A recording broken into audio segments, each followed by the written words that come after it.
What I've really noticed in my decades of coaching and my decades of teaching is that we often don't go deep enough. We often don't go deep enough. Dive down as far as you can go down. Dive down as deep as you can go down when you're doing the work of self-discovery, doing the journey of self-discovery. A lot of us might have an emotional response. Let's say we're feeling some grief in a moment, right? And let's say the grief is attached to the loss of somebody in our life, right? We might just stop there. We might just stop there. We might express that grief.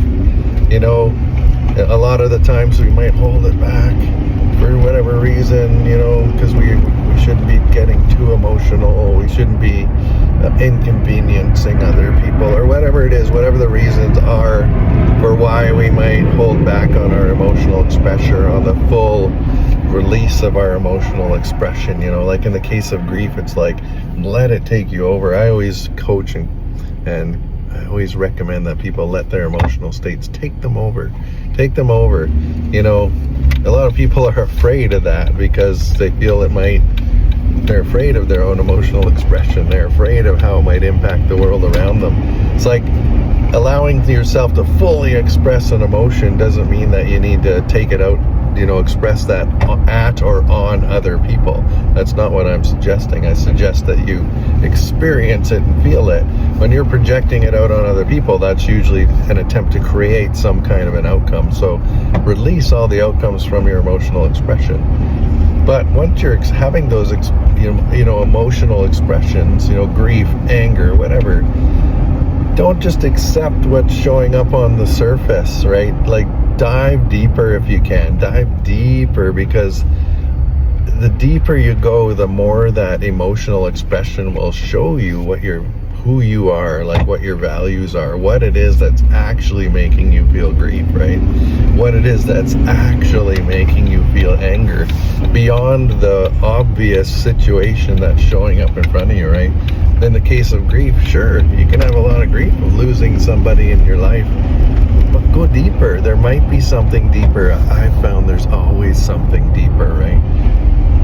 And maybe it's like an existential kind of a grief, like feeling separated from everything. Maybe it's a grief of same with anger. Maybe you have anger. Maybe somebody does something and you're like, kaboom, and you explode on them and you're expressing all this anger, What's underneath of that? What's really, really, really underneath of that? Dive down deep to the bottom of it, right? That's the debrief work. That's the feminine work is embody our emotions to our fullest extent. And then the masculine work is like, let's look at that. Like, let's go to the bottom of that and help it and allow that emotion to inform us as to who we are, and inform us and inspire us in moving forward in our life. And we can only do that by diving deep to the very bottom of it eventually at some point. Expressing your emotions is super, super, super vastly important in terms of being a whole human. A lot of us suppress our emotions way, way, way, way, way too much, or we articulate them way, way, way too much in order to create an outcome out there. But once we do that, and we're sitting at home, instead of sitting at home beating ourselves up, going, oh my God, why did I do that? Why did I feel that way?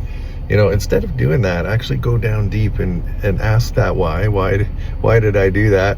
Why am I feeling that way? Why? Go deeper. And it might be like, okay, there's the obvious that's showing up.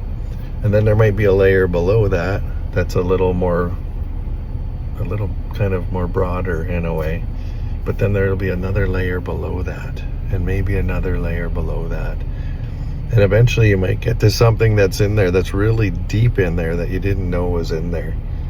And then you can give it voice, then you can give it expression, then you can move forward in your life, having that part of you inform yourself in a more conscious way.